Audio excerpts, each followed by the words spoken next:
Hey, what's going on out there? It's Doug Cunnington here, and Ariel Phoenix is joining me today, and we're going to talk a little bit about algorithm updates and niche sites and just kind of have a general discussion. Sorry, we're coming in a little bit late here. Please let me know in the chat if you can hear me. It's always good to double check and confirm. And then, yeah, we just kind of have a casual day today. So, Ariel, how's it going? All good, Doug. Thank you. How are you? Doing great. And yeah, it's sort of fall weather here. It's sort of starting to cool off a little bit. So it's kind of nice, a little chilly in the mornings. How about where you're at? It's quite rainy at the moment, so quite getting cold. Winter's here, Oh but yeah, yeah. it's quite rainy and cold at night. Gotcha. Cool. And we'll say hello to a couple of the people in the chat here. So we have a UK Beauty Room, and then Sarah is here. Oh, 5 in the morning coming out of Tasmania. Wow. All right. And let's see, who else do we have here? We have Gina also. Jason's on. And Sanzar says that we're loud and clear. So that's awesome. So quick little couple housekeeping things. So number one, I think on the title here, I've actually linked to Ariel's YouTube channel, so you can hop over and check it out. You do some like monthly update videos and some tutorials and stuff over there, right? Yeah, it's really highlighting my lack of scheduling because it's supposed to be a lot more than monthly, but yeah, I'm on there sometimes. YouTube's tough. I'm about to start doing some more stuff, and yeah, there's like a million once you get into it and you have a pretty solid number of subscribers. So once you get into it, you know the things you're supposed to do. Like we Yeah. know keyword research and we know how to tell a story or make the videos a little more interesting. And that makes it even harder because like maybe when you first started, you were like, I'm just going to do a tutorial. I'll share my screen and then we'll just go through it. But now like we want to try a little harder. So I totally understand. It's a little overwhelming at times. So, Mm. okay. And a couple other quick notes, quick shout outs here. So if you want to get notifications for these live streams, there's a link in the description. So you just follow that link. You can sign up since YouTube isn't always super reliable. And a quick thanks to two sponsors. We have Ezoic and check out Leap. That's a tool that they have, a product that helps your website load faster and get green in core web vitals.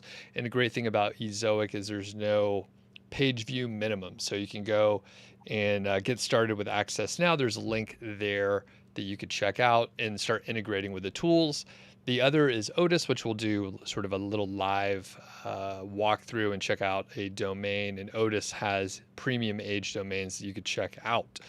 So those are sort of the couple quick announcements. Now, one thing I want to do is sort of like set the stage. So, Ariel, probably a lot of people know who you are, but for people that don't, can you give a little introduction about like what you're working on these days and how you got into niche sites, just like 90 seconds or so, and then we can talk a little about the case study that we're working on together.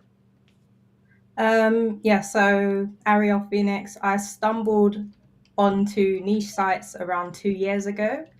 And I went straight in. I'm not an analysis paralysis person. I just went straight in, started my first site. Shortly after, started my second site, and I think I've got 8 now. But yeah, so I've got a portfolio of sites, trying to grow them all, but focus on just a couple, which is one of them is one of the case studies that I'm doing with Doug, or two of them actually. But yeah. Cool. And the case study, and people ask about this pretty often because I have done a couple case studies. So usually, not usually, I work with students who have taken my course. So that just makes it easier. So we have like a baseline of knowledge. And Ariel, you sent me an email like, hey, do you need a new case study? And people do like them. They do like to follow along. And we have to, as like YouTube creators, we have to sort of balance like how can we, serve the community that's already watching and then like get some new viewers. And I've completely neglected the new viewer thing. So when I look at my videos, the views vary greatly, which may not be like a symptom of that, but very Yeah. few new viewers come around. So that's one of the things I'm going to have to change and publish some, kind of. I mean, for me, it'll be like kind of greatest hits type videos. But if I publish something like 4 years ago, there's a good chance people are not going back through the archive and watching like my 100th video. Like it's Unless you're just me, yeah, which and is then you what went I through. did. There's a handful, which is cool. It's such a big market out there, like worldwide. But yeah, anyway, the point is, you shot me an email, and I thought, you know what? People do love the case studies, and I try to work with people who have already started taking action. So, like you said, Ariel, you don't get stuck in a research phase. Like you'll get as much info as you need, and you'll start moving forward. So that looked great to me. Plus, you had several videos out there, and prove that you could speak intelligently and show up and all that stuff. So it ended up being a pretty good fit. Now, with that said, we've been working together since the beginning of the year. So we've had several months, a lot of ups and downs, which, it'd be great probably for both of us if it would just like was continuous growth. But from a like reality TV perspective, having these like real things going on, like all these algorithm updates that keep coming around and more of them. Let's see. Who is this guy? Blah blah blah. Oh, let me kick out this person in the chat here and ban him from my channel. I have kind of like a zero tolerance. I don't even know what the fuck this person's I'm not talking sure what about. they're responding to. Yeah. Okay. Sorry, everybody. Just some. I don't know what it is. Some sort of harassment or something. Okay, that person's gone, and they won't be back on the channel. So anyway, I was talking about working together, ups and downs. So we have all the Google Yeah, updates, and that's something like that's just the reality. So if you have a site that gets traffic from Google organic search, you're subject to these updates, whether you write all your content yourself, whether you do a lot of link building, no link building, if you use AI tools or if you don't, you are subject to these updates. So no one is really safe. And that is unfortunately the reality we have to deal with. Everything okay over there? yeah. You need to check anything out? No, Daddy is supposed to be handling everything, but you know, kind of how it goes. Okay, no problem. These are very real and raw live streams, so this Yeah. can happen. So anyway, that's some of the stuff we're going to talk through today, and that's a good segue. Your site was actually hit in, I believe, like the July update. Yeah, end And of July. okay, and can you give us like a scope of how much traffic dropped on the couple sites that were impacted? Yeah, so two sites were hit. One is the one that we were doing the case study on initially, site two, and it lost a fifth of its traffic, I think. So it went down. I think it was getting just under 1,000 visits. So I can't remember the page view amount, but it went down to like 200 or so. Got it. And yeah, so that was down for 2 months, I think, and then it started coming back up. So that's what we were supposed to talk about in our last update. Yep, and actually I have the clip, so I'm gonna attempt to play it right now. Just a quick clip. So the story is at the end of September, traffic returned, your site recovered, things seem to be turning around, and I actually heard from a number of viewers as well who had the same experience. So let's just roll this. And I was like, hey, we don't have time to do a full update, but maybe you could send me a quick video. So that's what this is here. It's Ariel here, arielphoenix.com, and as you may or may not know, my main site, which is site 2, was sadly hit in the Google product review update. At the time, the site lost around 3/4 of the traffic, and I initially thought, let me go in and try and improve articles and do all the things that people do when they're worried.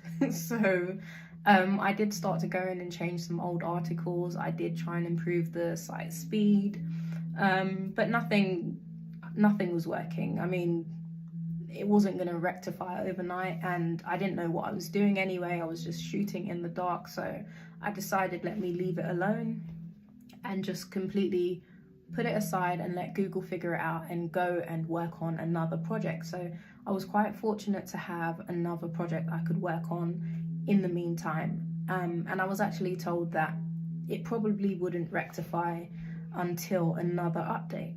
But as you know, we've had a few updates. Google rolled out the helpful content update, and then I think it rolled out another 2. I don't know, but throughout August, the helpful content update didn't fix it, so it was still down throughout August. And then 2 months to the day, so we're now in September, when they announced the end of the latest update, I don't know what it's called, I don't know what it was for, but when they announced the end of that, and I checked my Google Search Console, I saw that the traffic had started to recover. And it was doing these big jumps in the same way it jumped down. So I think I had 300 or so clicks on that first day, and then 500, and then 700 and something. So it's definitely on its way up, and fingers crossed that it continues to go up. But I don't think it was anything I done. I think it's all due to the algorithm, and maybe it was just never supposed to have dropped in the first place. All right, so that was the clip, and basically good news. So how are things looking now, Ariel? Because I know you recorded that, what, like a couple of weeks ago, maybe? Yeah, so I've got some more data. I don't know if you remember, but there were 60 or so posts that I'd published that hadn't been indexed. And just before I got hit, I went and I refreshed my sitemap and submitted that to Google. So I was hoping that was gonna those were gonna start ranking, and then my traffic was going to explode, and all of these wonderful things would happen. And then I got hit, and then it dropped. So when it started recovering, September, I thought it was all just coming back. The algorithm had forgiven me, and everything was on its way up. But when I've looking at the data now, because it's been a few weeks, I can see that a lot of the traffic is coming from those new articles that have recently indexed. But that's also revived the other ones because they're all interlinked. So that's revived the other ones that had dropped, and traffic seems to be just going up all over the board now. So it's had its best day today since it's been hit. Wow, no kidding. That's really cool. So just to quickly summarize, you published a bunch of new content and it wasn't indexed, and then you went to the Search Console and tried to refresh the sitemap, and then the algorithm update in July hit, and then your traffic dropped, right? Okay. Yeah. So that doesn't send a good sign, and you're probably thinking, did I make some big mistake? But it was really just the algorithm update. And then a few months go by, unfortunately. So like, was it 2 months go by? Yeah. Well, yeah, probably 3. It was on the 3rd month, I think that it. Well, Okay. yeah. So traffic hits, traffic drops, and then all of a sudden you've done basically nothing, and then traffic comes back, right? Yeah. Okay. Because I didn't do anything. I think I initially went in to tweak things, and then I thought, no, let me just leave it alone. And I had already submitted the sitemap, so there's nothing new I did except for just before. But as they say, Google has already sent out the raters. They already know that your site's going to drop weeks before. Mhm. So it really was a blessing in disguise that those posts hadn't indexed, because I think that's had a lot to do with reviving it. Now, you just mentioned like the raters, the Google raters. So there's a big document, I think it's like 100+ pages, and it's like the Google rater guidelines. And I honestly don't think people go around and rate the websites. Do you think there are actual humans that rate the websites? Oh, it's interesting. I can't remember who it was, but every time when I posted about being hit, somebody sent something on Twitter saying, go to Google Analytics and check if your site has, if you have this visit from this specific website. And I've forgotten the name, maybe somebody in the chat knows, but there's a specific website. And I checked, and that site had been visited 3 times in the past, like a couple weeks before. And then I went and checked the other sites, and they hadn't been visited and they hadn't been hit. So when I went to that site, it is actually it's a Google site, and you have to log in to get into it. So you can log in with your Google username, but if you don't have access to it, I guess you can only be a Google employee.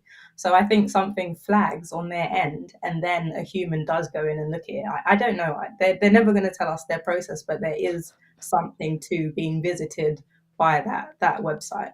And you mean like referral traffic from? Yeah, Okay. exactly. Interesting. Well, and the reason I'm like, they probably don't have any like real raters go out there because there's like whatever Too billions of many. websites or something. Yeah, And I would imagine the guidelines are there to check out specific cases in which they need to go check. But like you said, it has to be triggered in some way, which I yeah. can't imagine like our websites are worth the time of like an actual person, getting paid to go review the website. Like I just like the math doesn't work in my head. Um, I don't know. There's something to it, but yeah, maybe it's not a person, but there's something. There might be somebody might go and look at a list. There might be something. I don't know. Gotcha. But Yeah. But anyway, people could check out the guidelines out there. So we do have a question kind of related to something, we even mentioned. So Sarah says, we need a clear picture of what is working to get sites indexed as I'm about to add content to my sites. And I asked about how old the site is. And Sarah says some are decades old, but it's a total rebuild. So, I mean, just off the top of my head, like, I mean, you can try to submit your specific pages and force index in the Search Console. You could just have your sitemap there too. I mean, Google knows that that's what's there, but I mean, as far as like actually having them indexed and, Google can crawl them and then choose not to index the pages. So really, most people that don't have issues with indexing usually publish pretty consistently, and usually they're out of the sandbox. Now, your domains are really old, so I would say Google may even view the site as sort of dormant, and you may have to like bring it out of dormancy.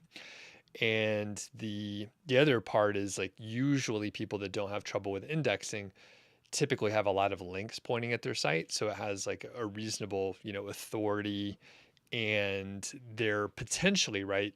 If you want to take some other action, you may be able to get traffic from social media in some capacity, and that would show Google that like traffic is going to the site and it's like active on social media. But there's no specific way to guarantee that your site is going to index as soon as possible. Now, Ariel, you mentioned you were trying to update the sitemap. Do you have any specific tips on getting pages indexed quickly?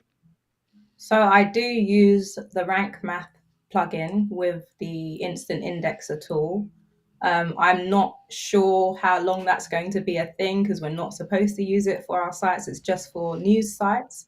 But I do use it. It was a headache to set up. So you have to go into, I can't remember actually what it is. It's one of the Google products, and you have to set it up, add it to your Google Search Console, and then you can submit your pages. So when I publish posts, I do interlink them heavily, and then I'll like instant index the page of like 20 or 25 just to give it a nudge. I don't know if how much that works at the time that I do it, but they do index quite quickly. Um, but it could be the age of the sites now, the interlinking.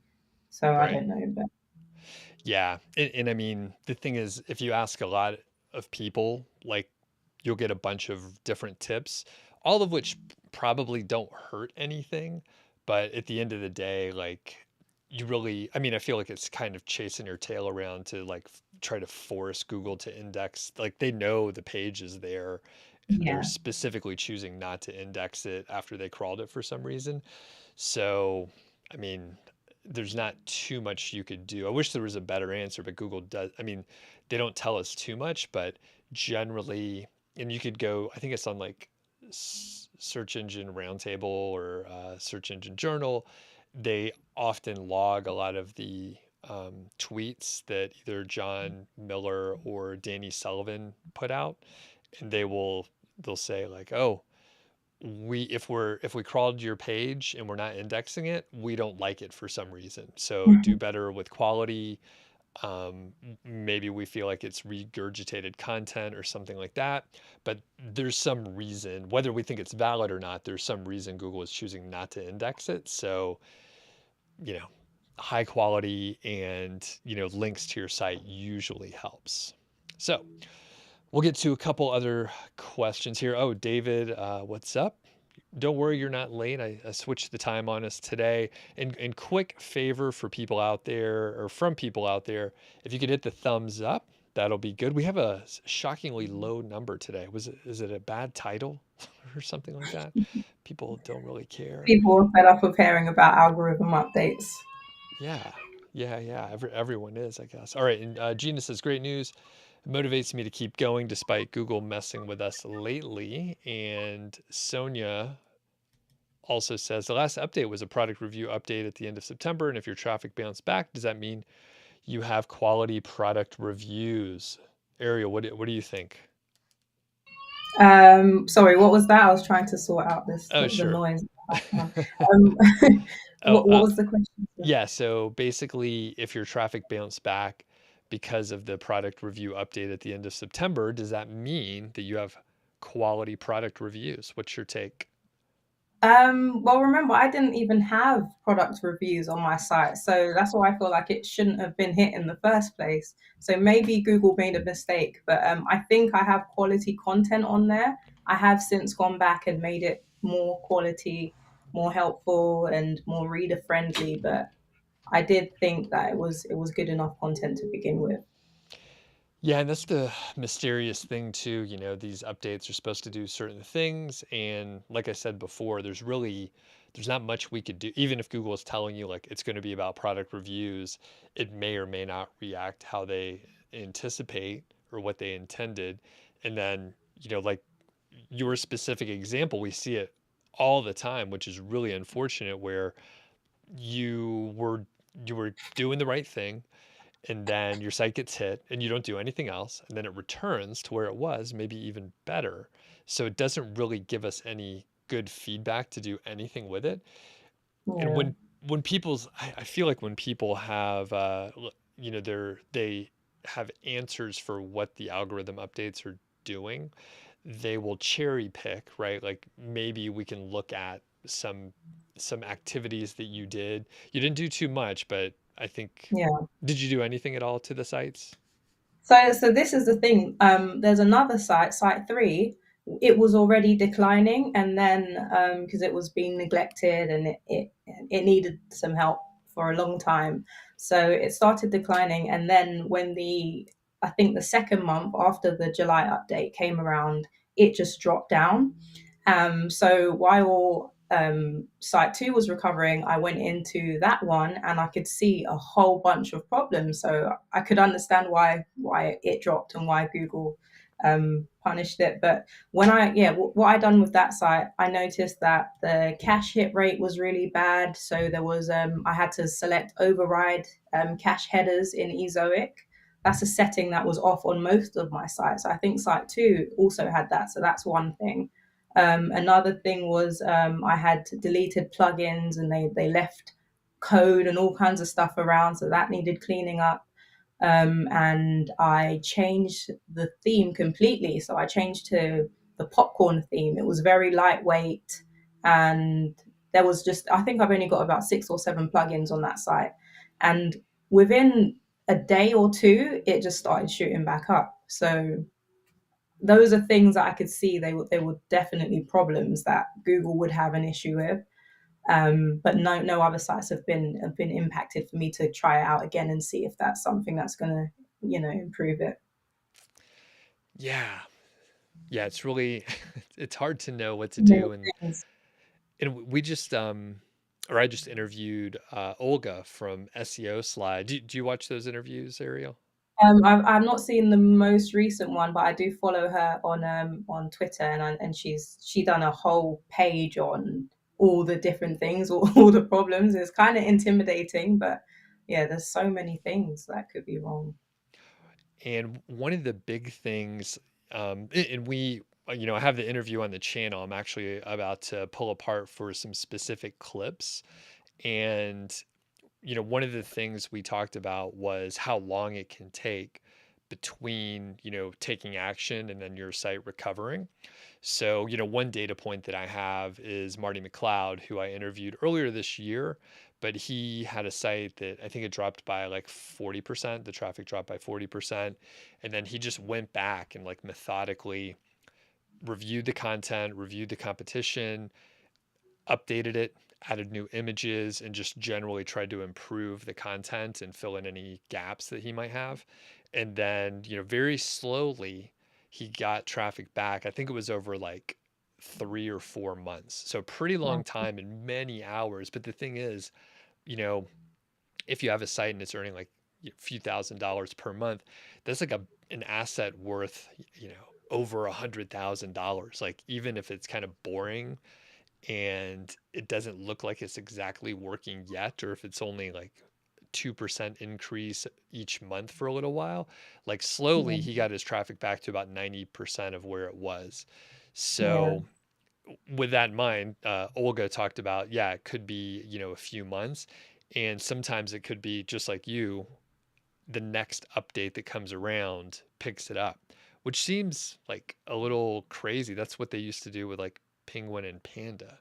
Like oh it would wow, be like a year and then your site would recover. So I can't yeah. figure out. The algorithm. So yeah, we don't know. It could be one string that's moved to the left, and then that fixes everything. I guess Yeah, that's good for a lot of people, but yeah, it's not. It doesn't give us much faith in the whole system. right. And Sarah says, Master Google changes its mind so often lately, like dropping its AI. So, what are you working on these days on the site? So, are you publishing a lot? Are you updating old content? What's your main focus right now? I've been doing more keyword research. I don't think I need more keyword research right now, but because I've learned a lot more about different methods, I thought let me go and see what not higher competition, but higher volume keywords I can now target for site two, because it is being rewarded. It has been around for 2 years now. So it's yeah, it should be able to, I should be able to rank for some higher volume keywords and really try and bring up the monthly visits, because the EPMV has remained good, which is something that I was surprised by, because before, as the traffic was rising, the EPMV started dropping, and that was a problem. So now it seems to be it seems to be staying where it is. And if you need to go help out, that's No, okay. But it's okay. not me. I need to go and complain, but I'll do that by text. Okay. Sounds good. Um, and I forgot what we were talking about. Kids have that effect apparently. It's just like boom. I have no um idea. just what I'm working on. So yeah, so I'm still working on Okay. site two and trying to publish. I found a cluster that I want to work on. I'm going to publish that cluster and then do what we talked about, which was try and start that course. So I've got an over the shoulder video that I need to do, introducing this new concept, and then I can build some content around that and try and build the email list back now that people are coming back, because that was another thing. I started trying to build the email list just as my traffic dropped. So now I can Right. get back to Yeah. And Gina says, I'm at a loss on how to please Google. My theory is they want very high quality content and they want us to improve existing content. Hope improving content is the magic bullet. And yeah, so I actually emailed about this it was yesterday. Seems so long ago, but it was just yesterday. Like, how much time should we spend improving content? And I'm like 90% sure that someone at Google, I thought in one of their office hours said, hey, you should spend half your time improving your content. I can't find the reference. So the best thing I found, and someone emailed me back, the best thing I found was Bruce Clay wrote a short article, I think at Search Engine Journal. They all blend together. I don't remember. Roundtable, something or other. One of those sites. And he said, I think you should spend half your time improving content, half your time publishing new Yeah. content. So just kind of split your time 50-50. And it seems like a huge amount of time to spend improving content, but it's probably a good metric. And the thing is, like, I mean, I don't do that. I'm actually going back and trying to improve content, and just hired a VA to put in about 10 hours a week improving old content where it needs to be refreshed. Sometimes there's nothing new to add, but we can still, double check and make sure products are available. Some I things, go ahead.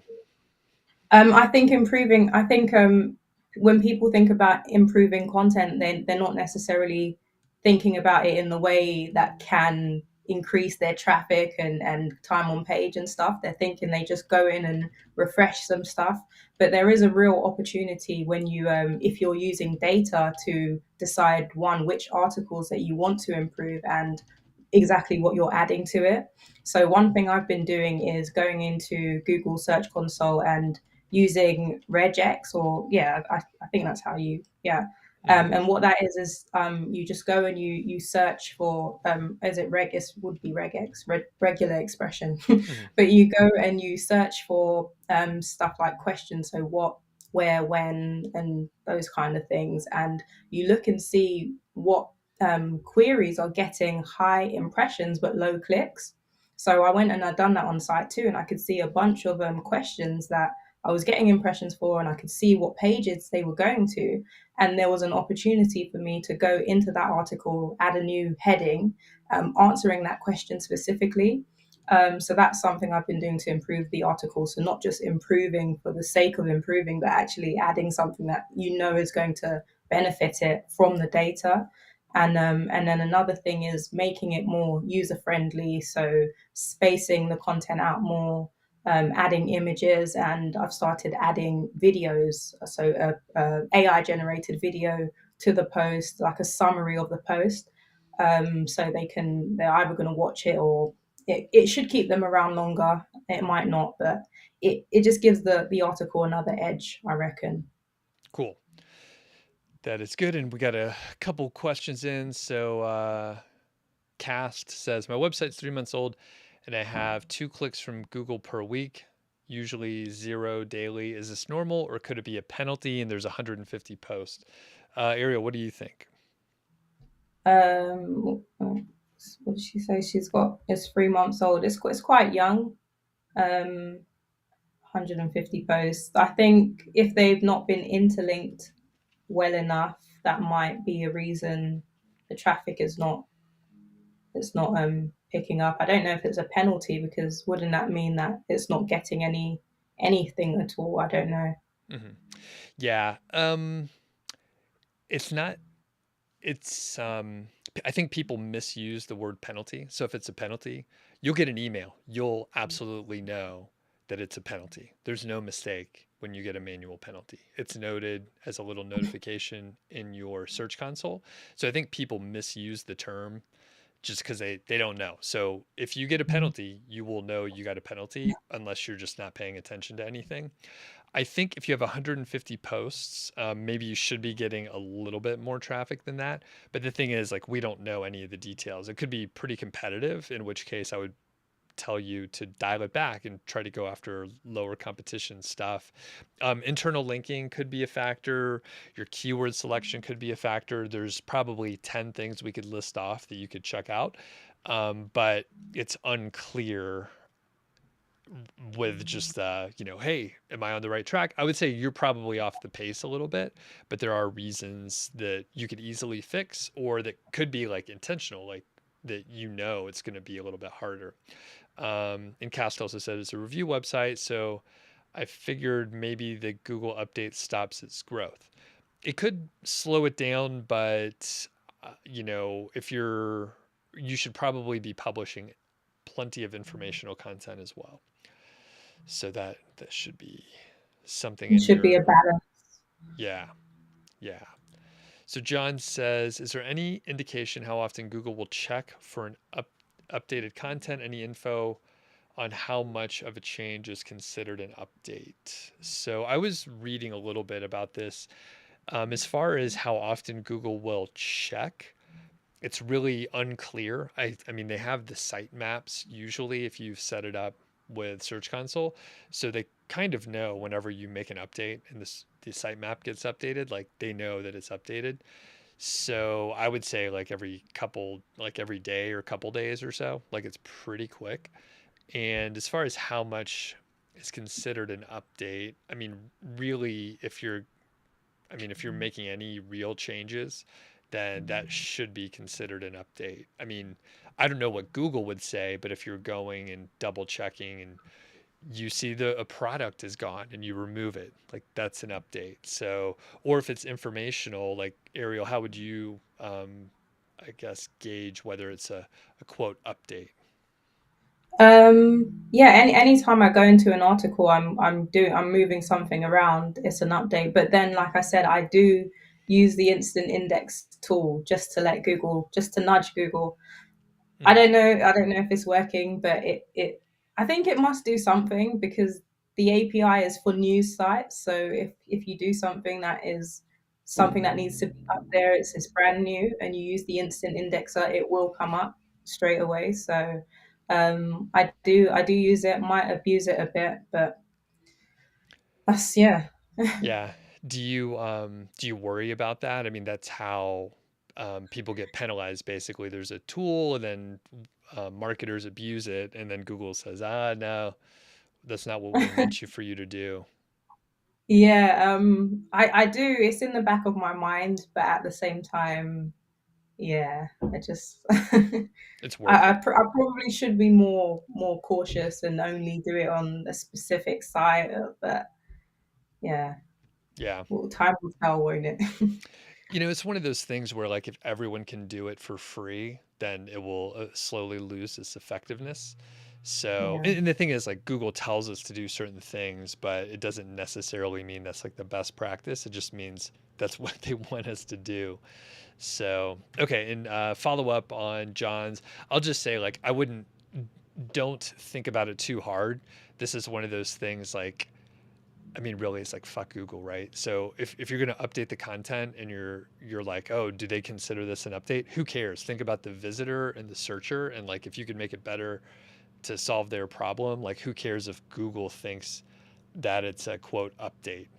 I mean, technically Google is trying to give better search results. So if you make it better for the visitor, then that should be your goal, not whether or not Google calls it an update. It doesn't really matter. All right. Moving on here, Ninja says, "What's the DA of your website? Do you happen to know, Ariel?" I don't know. I'm not on Ahrefs much. Yeah, Okay. so I don't know. I have that Mozbar installed.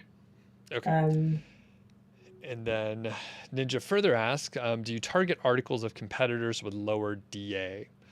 I don't really pay too much attention. I mean, if it's a good keyword, I know that's sort of the backbone of the Tomb Raider approach. But yeah, Ariel, how about your site? Is that something you look at? Right now, my main method is going into SEMrush and going to Reddit. So either going to Reddit itself or subreddits that I know are in my niche, and finding keywords there. That's the easiest way. There's nobody targeting them most of the time. They're in positions 1 to 3, and if I can find a good keyword, then I'll target those. But yeah, I do sometimes throw a low DA or low Moz rating competitor in and see what topics they've got if they're worth adding to the site. But I Cool. love the Reddit thing.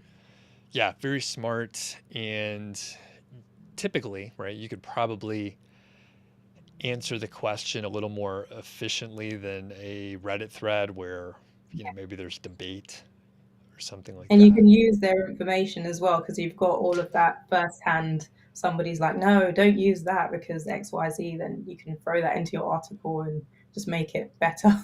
Right. Right. Okay, we'll take a quick kind of ad break here. So I didn't record anything ahead of time, so we're just going to do this live. And this is brought to you by Odys Global, and they're the source for premium age domains. Ariel, have you used an age domain before? No, I have a bad experience with one, but I'll let you I'll let you do your ad. Okay. I have some light experience with, they were expired domains back in the day, but I did all sorts of things wrong. The feature domain for today is virtualshackles.com, which was based on a like video game. So, or something like that, a comic here. So looks like they're changed to the desk. If I looked at this little web archive thing here, so maybe you could tie it together with like quiet quitting or something like that. But the suggestion here from Odys is to host an authority site based on vintage games and toys, and filling it out with articles on retro toys, collectibles, comics, and classic video games. So you could monetize with affiliate marketing or display ads. And that seems interesting. They do have the little icon here or like the logo that comes with the domains that you can get, and it has some pretty amazing links. The Goodman Project, Straight Dope, Gizmodo, Vice, Bodybuilding.com, Engadget, Venture Beat, and many, many more. So you could check it out. And I forgot to mention, 13 years old, so started in 2009. And the cool part with these types of expired, I shouldn't use expired, but premium age domains is they have a bunch of links pointing to them already. So if you have a site, you can actually get this one and then 301 redirect it, or you could build a new site on this. And if you join Odys using my affiliate link, you can get $100 into your account. And if you make a purchase, I can earn a commission, which I greatly appreciate. So thanks to Odys, and they have a great blog over there too, so you could check that out as well. And we'll hop back and answer some questions here. We just have a few minutes left. Oh, I forgot to mention, the Niche Lifestyle Show is happening tomorrow. It's Wednesday. It'll be 8 a.m. Mountain Time, so you'll have to translate it, but it's already listed on my channel if people wanted to check that out. And I think Adam is out of town, but Mark will be in there with me, and potentially Elena as well, one of the people on their team. So that'll be pretty fun. And we're going to talk about when to quit your job / quiet quitting. So should be pretty good. Usually there's quite a few folks in there. So, and Ariel, have you heard much about this quiet quitting stuff? No, what is it? How does it work? Basically, well, I haven't read a ton on it, but the general idea is people are kind of phoning it in. They're not trying that hard at work.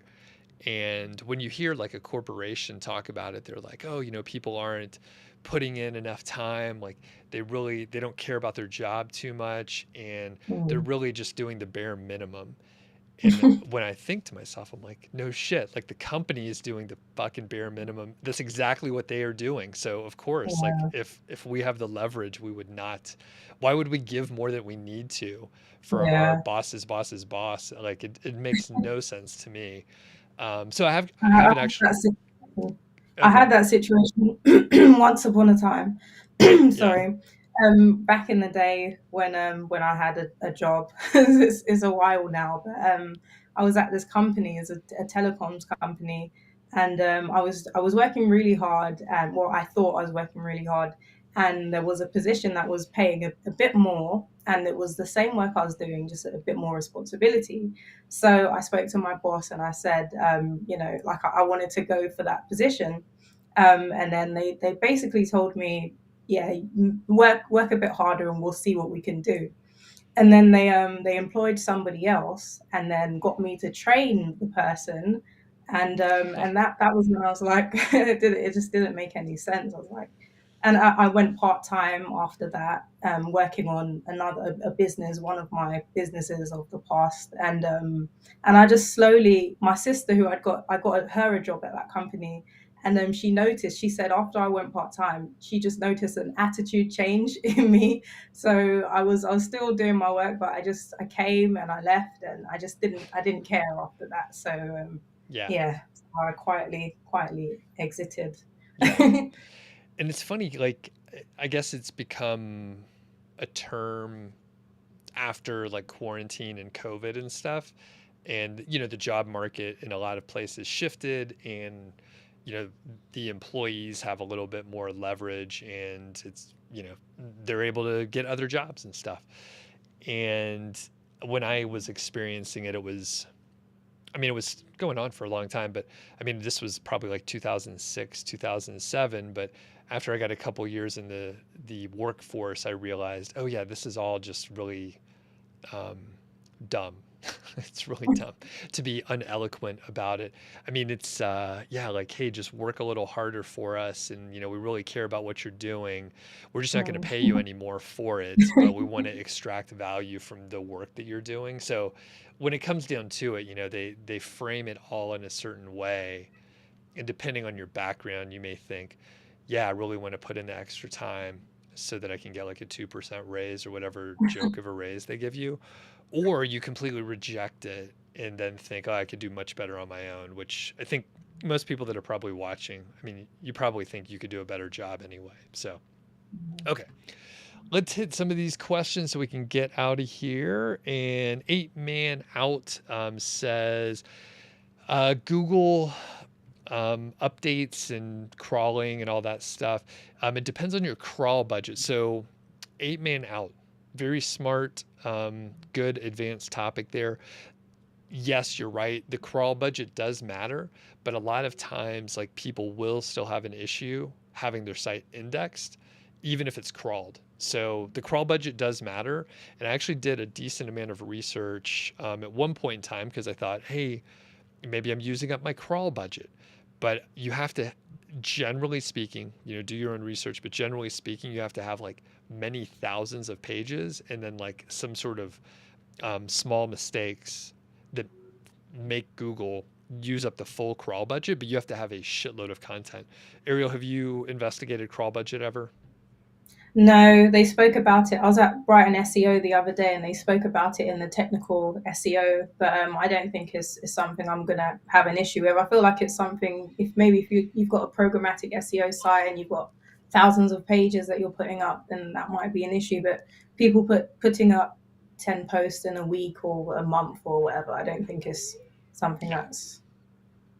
I agree. Even like 100 posts a month or something like that, like, there's a good chance your crawl budget is going to be fine. But if you can do research, and there's a couple things that you can check and monitor the crawling, and there's some technical stuff that you can verify, and most people will probably find that their crawl budget is not the issue. All right. Alois says, I've experienced the same phenomena, and the site recovered, but it's slowly going down. What would you recommend, adding more content or just waiting? Ariel, what do you think? I'm glad I waited and got the data back to see what was going on, what I needed to do. And it's really easy to just go in and mess things up.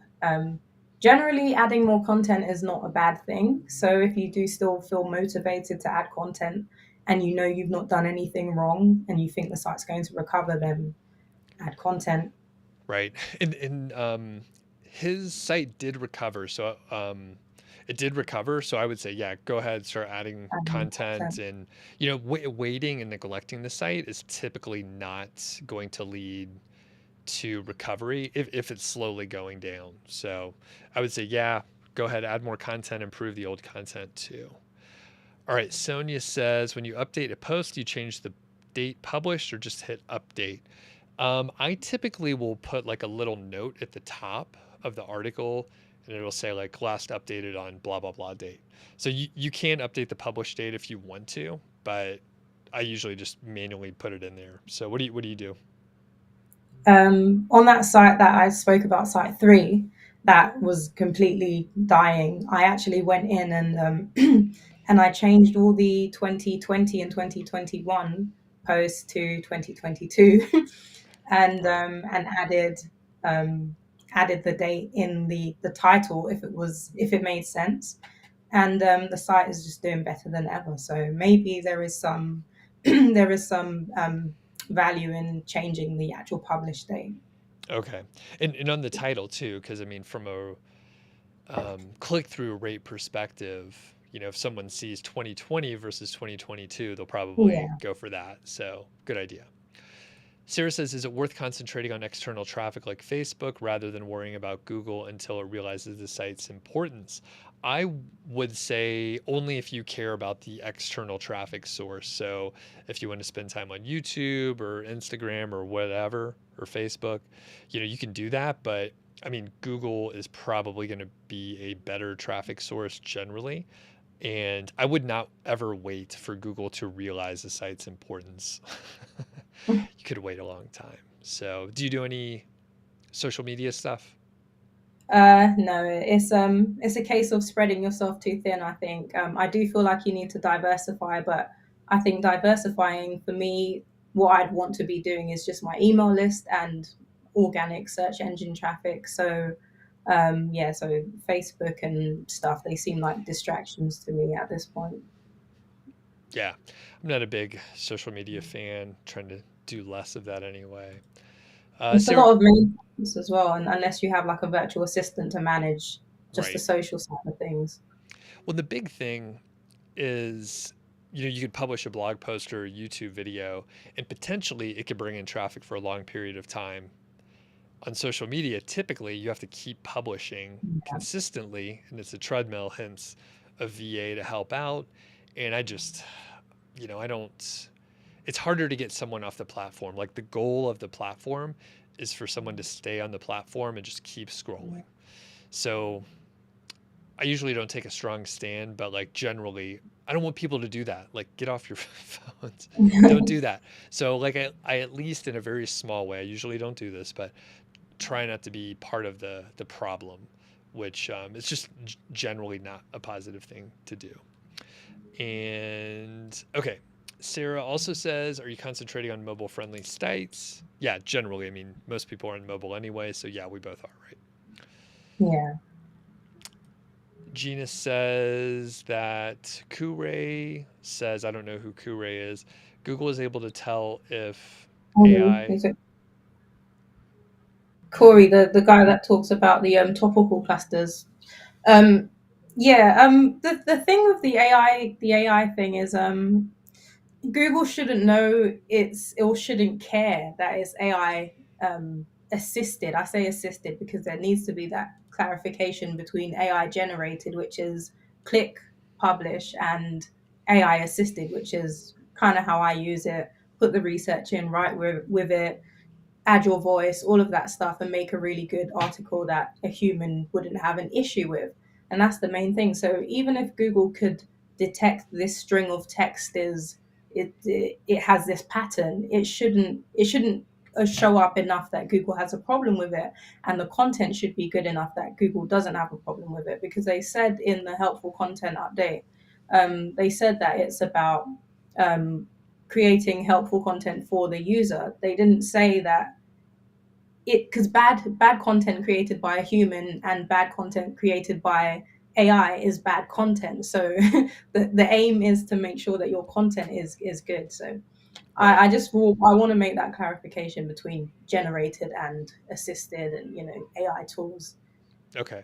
And I did a series, which I need to publish more of them, by the way, but I tested out Jasper. I think I have about 6 videos out there. So feel free to check those out. I mean, I show you like me trying to figure out how to use the tools and show you the actual content. And people can go read the helpful content update documentation, but Google does say they want it to be human written. And it's splitting hairs, and who really cares? I mean, I'm still waiting for the person who says I'm making full-time income using AI tools. Soon come, Doug. Yeah. I'll update you soon. That's what Yeah. we're following along to see how it goes. I know a lot of people are Yeah. interested to see how, because I always get questions how your AI site is doing. But one thing I will say is there was a guy called Matt Bennett. He did a presentation at the Brighton SEO, it was quite funny because John Mueller was in the front row as he's giving this presentation talking about AI tools and the fact that I think it said, do people find AI content helpful? And he's actually done a study, and he's got a huge amount of people that have read through these articles. They don't know who's written them. They've read through them, and initially, the AI text that he'd written and that he hadn't edited, that scored better than the human content. And this is from hundreds of people that they've read and then they've rated it. And he's asked a series of questions. It was a really good presentation.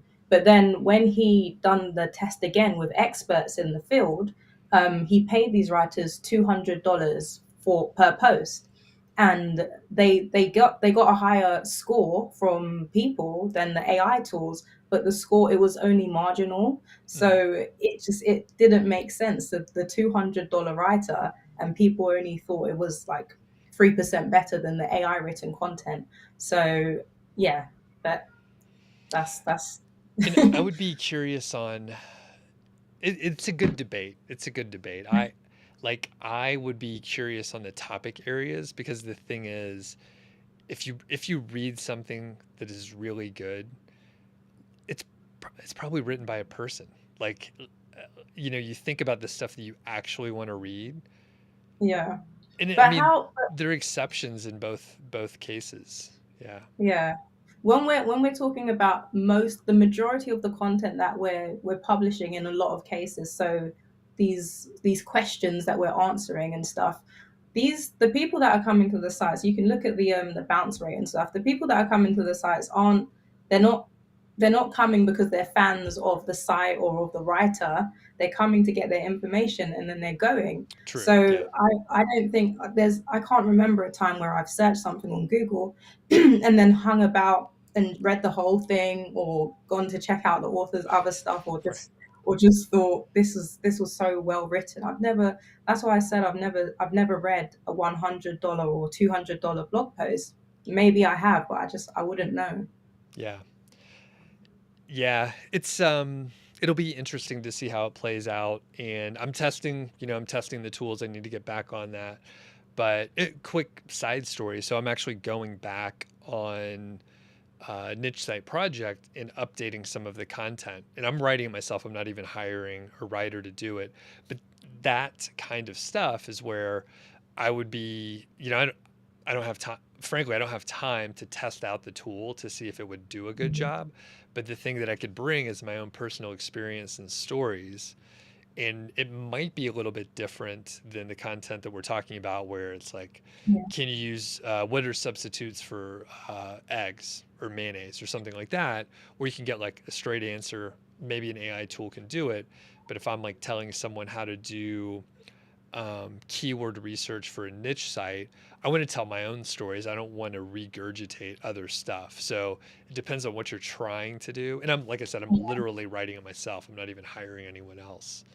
So that's why if you're doing AI assisted, you have the opportunity to go in and add your voice. So your introduction, you can tell a little story, but then you just be adding your human input, and every time it gets to a point that something about, you could then guide it. You could then, because that's what I do. I might, out of in a 1,000 word article that I write with AI, half of that is going to be my voice. So with AI finishing sentences or doing bullet point lists and stuff for me, you're not really going to notice that this is not, it just sounds like it's my voice. So Perfect. Yep. Okay, cool. So Ninja says, and we'll wrap up here. Ariel, are you good on time? We're about 5 minutes over. You okay? that's fine. Okay, we'll wrap it up. Ninja says, is this finding Reddit ranking threads on Google or just spending time on Reddit? If it's ranking threads, how can it be done? So yeah, it's ranking threads on Google. So how do you do that, Ariel? Yeah, so you can search by, if you know the subreddit, you can search that in SEMrush or Ahrefs, and you can filter for your keywords. So I like to find the actual subreddit because I don't have to find a keyword. That I can find topics because it's all about that niche. But if you're just doing a reverse Reddit search, you'd have to put in if your site is about drums, you'd want to put in a specific keyword, or if you're looking for a product, you'd put that keyword in, it will filter, and then it will show you the pages or the queries that are ranking, and then you can filter it by what's showing in the top 3 positions, the traffic and all of that stuff. So yeah, you just look for what's ranking. Cool. Does that make sense? Yep, it sure does. And Sonia asked a similar thing. So yep, that's kind of what you do. And then do you have a guide or tutorial out there on your channel? No, I probably should do a post and a video. It's Yeah. good, and now I've got an idea of something I can do. Yeah, there you go. Khalik, what's going on? And Sarah says, are you solely relying on Google? Generally, yes, for the discussion that we're having today. But I do YouTube stuff here, obviously. And I do a lot of other stuff. But generally, for website traffic, then yes. How about you, Ariel? Sorry, what was the question? Are you solely relying on Google for traffic? Oh yes, I go into Bing sometimes. I might get 10 clicks or so from Bing a day, which is nice, but Google is where all the attention is. So yeah. Cool. And funny thing, I talked to someone, I interviewed someone last week, and they got, I think it was only about 60% of their traffic from Google, and the rest was spread from other search engines. And I think they did no additional action. So it just happened to be a topic area where there's a more diverse search engine use or something like that. But yeah, generally we're talking about Google traffic, and that's what we're focusing on, is something like 90% plus of the search engine market. So generally that's where we spend time. Yeah. John says, thoughts on using a dynamic tag in the title? Yeah, that's totally fine, and some of the SEO tools will help you do that. Colleague says, hope you're doing well. What about indexing issues? In Search Console, it shows your page is indexed, but unable to see the page or post. So we literally just talked about this. And the answer is, for some reason, Google doesn't like your page. They don't really tell you why. You may even see your page be indexed and show up and get traffic, and then it'll fall out of the index and it'll show back up. And Google is not really clear on that, but I would say, look at the content quality. And I essentially never hear any indexing issues from websites that have a lot of links. So if you get a lot of links, that's a huge trust factor, in my opinion. And that seems to address any indexing issues, anything like you're talking about here. All right. And we're flying through here. Sarah says, I have AI tools, but only for a guide. The same as PLR products, only a guide to set up your info for topics that you're new at. Okay, so kind of like research. Sharon says, what's the highest monthly traffic numbers you've seen? Monthly? I'm not sure. Everything's grouped together on my Ezoic, so it's only when I go and I do like the income reports. I don't think I even share my monthly traffic or my individual reports. It's too much going into all of them. Yeah, I think he's just saying, like, what have you ever seen? I've seen, like, millions. Oh, in general, just okay. I think that's the way it's phrased. Yeah, what have you ever seen? So millions. Yeah. Probably like, yeah, in the millions. Okay, and we got to wrap up here because Ariel needs to get going. I appreciate you taking the time today, and people could follow your channel. It's linked in the title here. So, all right. Someone asks about Discover traffic. So Discover traffic, basically publish a lot of content. Go watch the video that I did with Olga. There's a couple of them, and she talks about her Discover traffic. I don't get any. I get the odd click, but it's something I can't figure out. So I'll go and check that out if it's worth. Yeah, I don't know. I mean, I would say do what you're doing. Like, she was publishing very often, and I think that helps a lot because it's like usually discover traffic is somewhat like news-ish. It's kind Yeah. of like a feed. So if you publish often, it's like a treadmill situation. So once you stop publishing as often, the traffic dropped off. So it's Okay. not really what I want to do. I don't want to feel Yeah. like I have to come in and do it, you know. Um, SEO tools, Ahrefs, you use SEMrush. What What other else? tools do you use? Low fruits. I like low fruits. When I tweeted about this the other day, when there's a keyword that you want to add into your cluster, but it's quite competitive and you want to find the way in. So maybe it's a longer tail version of it. Low fruits is really good for that. If you want to check that one out. I still use the Google Auto Suggest, SEMrush, and that's pretty much it. Oh, keywords everywhere, of course. Hmm. I couldn't live without that. And Keyword Sheeter is now officially called, which is really cool to just get loads of ideas out there, pop that into keywords everywhere, get the search volume, CPC, stuff like that.